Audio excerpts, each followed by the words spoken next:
Tens of thousands of national park and forest employees were terminated last week. The cuts, which are part of a larger push to cut federal spending, have left federal employees worried about the future of public lands and employment opportunities.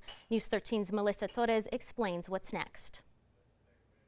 I mean, it's still very, very fresh, but we just don't know what the next step forward is for us. These thoughts and sentiments echoed by the tens of thousands of men and women who were laid off following the Trump administration's purge of federal workers. We're seeing devastating impacts already to service delivery, to folks who visit our public lands, national forests, national park sites, but also the local economy. I think a lot of people just received a message that they're dispensable, that they're not doing good work, that we don't really need them taking care of our public lands. We don't really need them in our community.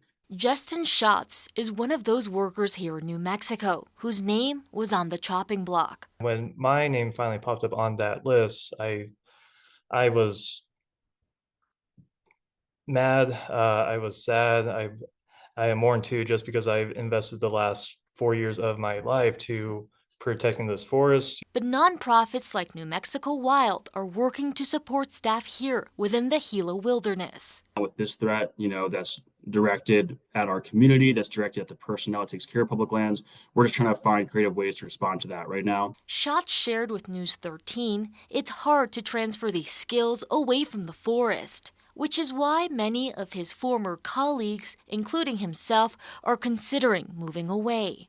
If I get a call tomorrow in a year or say 4 years, I will immediately get back into the Forest Service. But until then, I'm just going to try to find any route that I can help in any conservation efforts here in Southwest New Mexico.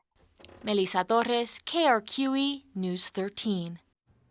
At Carlsbad Caverns National Park, they have lost about 20% of their staff, and they will be reducing their hours of operations.